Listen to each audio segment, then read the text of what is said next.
Hello, guys. Welcome back to the MD Investor, the channel where we talk about personal finance, setting goals, achieving goals, increasing our financial intelligence, and breaking the cycle of generational poverty. On YouTube, it's MD Investor. On Instagram, MD Investor 1. Definitely, you have to hit the subscription so you will be added to the community and hit the notification bell so you'll be notified when new content comes out. If there's people out there you think could benefit from this information, let them know. Let's get into it, guys. New video today.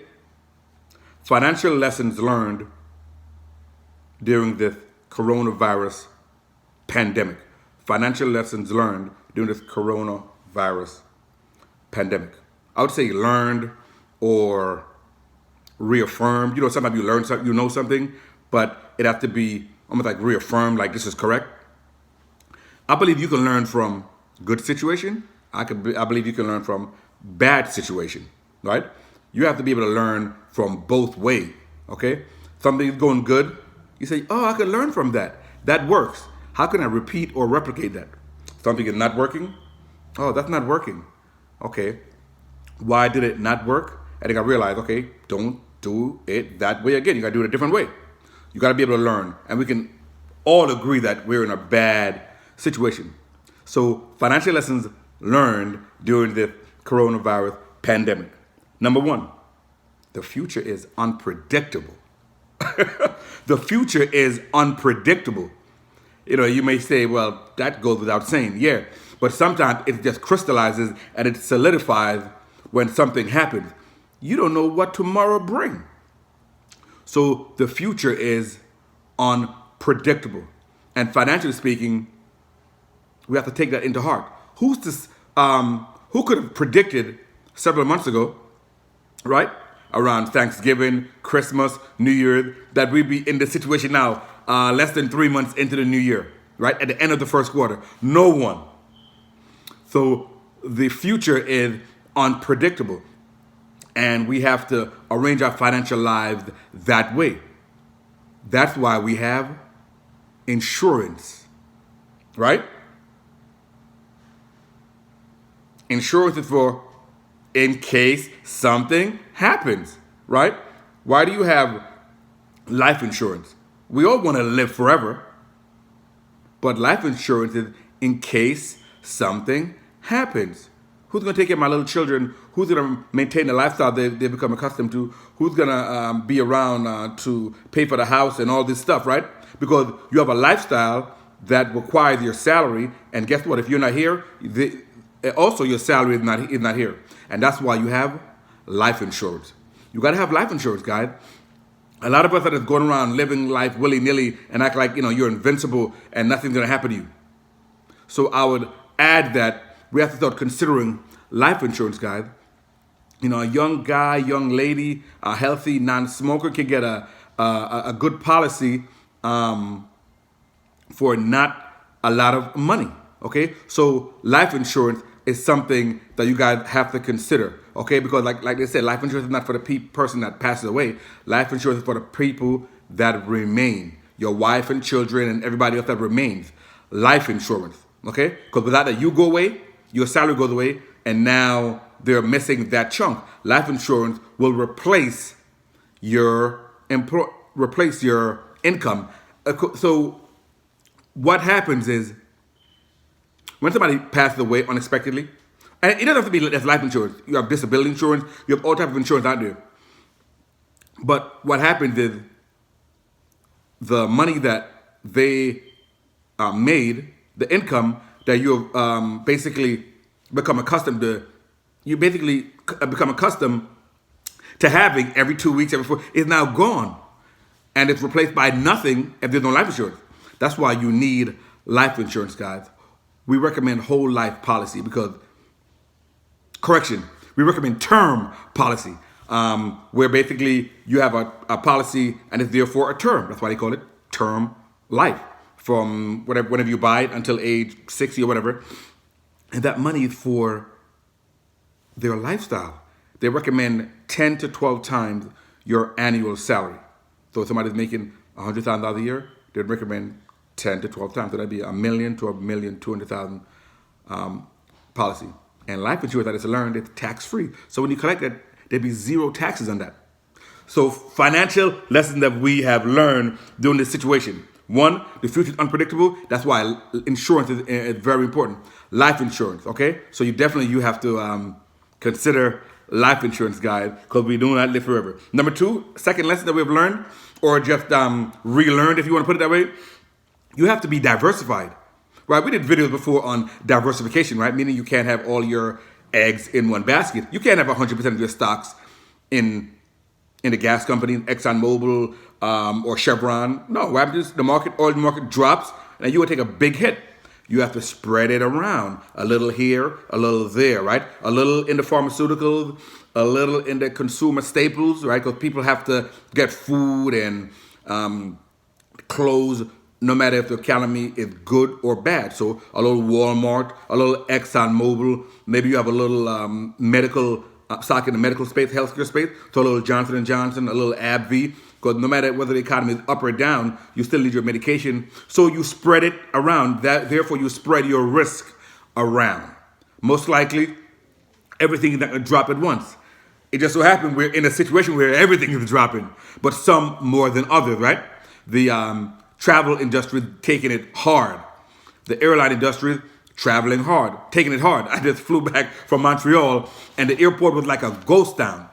At one of the flight, there was only two people on the flight, me and somebody else. So imagine if you had all your money in the airline stocks. That's why you diversify. You spread it around. Another lesson we've learned, or relearned, as it were, you got to have an emergency fund.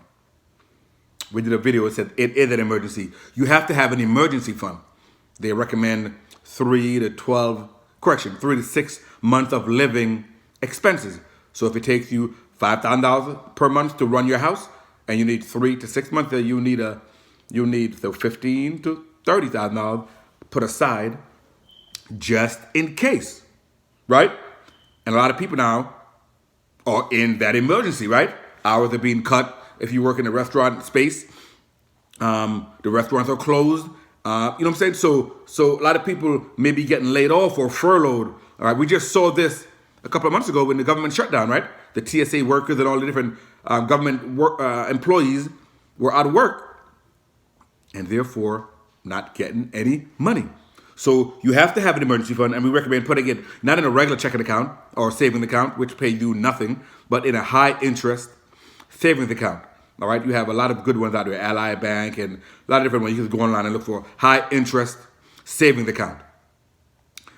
Sterling National, I think, is one. So there's a lot of banks out there. So you can get maybe 2% and so on. So an emergency fund is very important. It basically gives you a little protection, gives you a little time to breathe, reevaluate what's going on until you find the next job, or you get your side hustle to pick up, or the economy rebounds. Whatever, it gives you a little time. You can't just go on without an emergency fund and expect nothing's going to happen. We see that things can happen, and it's happening now. Number 4, live beneath your means. We talked about that, right? You cannot live to the hilt. You make $50,000 a year, and my lifestyle is a $50,000 a year lifestyle. You make $100,000 a year, and my lifestyle is a $100,000 a year lifestyle. You can't spend everything you have. Live beneath your means. And because you live beneath your means, then you have extra to invest. If you don't live beneath your means, you're going to have nothing. I don't care if you make $1 million a year. If you're spending $1 million a year, that's equal zero. I used to watch a video channel, a financial channel. It's called I Was Broke, Now I'm Not. And he had a formula that said I, which means income, minus E, which is outgo, equals 0. If you're spending everything you have, then net is 0. $5 million comes in, $5 million goes out. That's 0. You got to have a little buffer, right? But if you make $100,000 a year and $100,000 a year coming in, but yet you're only spending $50,000 a year, you have that extra to invest. We have to live beneath our means. Number 5, passive income is best. We talk about in this channel all about active income versus passive income. When 100% of your money comes from your job, you're at the mercy. You're at the mercy of your employer. You're at the mercy of the economy. You're at the mercy of customers. If they decided to boycott you or not show up, then all of a sudden your hour is going to drop. You're just at their mercy. Your life, your family are just at the mercy of what's outside, right? It's like living in a glass house. You're at the mercy. If they throw stones, it could break the window. If this happens, it could break the window. If the earthquake could break the window. You need to like live in a vault where there's like, where there's protection, okay, from the outside world. And that's what the emergency fund does. And that's what passive income does. Because if you're not depending on 100% of your income coming from your job, that means you have money coming in from other avenues. You have some passive income coming in that you're not having to work for. The economy slows down. I'm still getting my dividends from this company. That's the way we need to build our financial life. I know we weren't taught this stuff, but it's something that we need to learn. We need to learn quick. And this is what this channel is about. Dividend paying stock is a great way to get passive income, guys. Dividend paying stock is a great way to get to get this passive income. We did videos, guys, about dividend aristocrats, companies that's been out there that's been paying dividends, and not just paying dividends and steadily increasing your dividends at least 25 years, guys. Some of them dividend kings increasing your dividends for 50 years. So there's plenty of companies out there, guys. We've done our research on them. We've looked at them. We're looking at dividend ETF. We could look at individual dividend stocks. But the bottom line is you got to be in it. You got to be interested in getting passive income. You can't just be at the mercy of your job or mercy of the economy or mercy of the virus or mercy of whatever, right? You have to build your financial life so that it's not just on one leg, right? Can you imagine trying to sit on a stool with one leg? It's not going to stand. It's not balanced. But if you have a four-legged stool, right? You got some passive income. You got some coming from this company. You got some coming from this company. Some with real estate. Now it's a stable. You can sit on that stool, okay? So passive income is the best. And the last tip, guys, that we've learned from this situation is take the long-term view. When you invest in the stock market, right, we say it basically over the last 100 years, it has steadily gone up. And we've seen it, but it's not a straight line. It goes up like this. There's a little dip, there's little dips, and there's peaks, and there's valleys, there's peaks, and there's valleys, there's peaks, and there's valleys. It's going up, but it's not in a straight line. Right now, we happen to be in one of those dips. And when you're in one of those dips, guys, you can do two things. You can freak out and sell at the bottom, which we do not recommend, or you can use it as a opportunity to buy stocks on sale. Always have a little cash.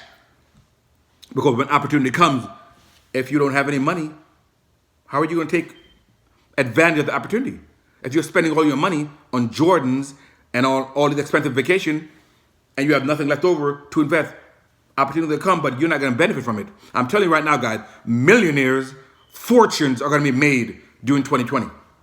I'm just telling you right now, it's a fact. Fortunes are going to be made in 2020. I was looking at something today, and they were talking about follow the billionaires, what the billionaires are buying. One of the billionaires they're following is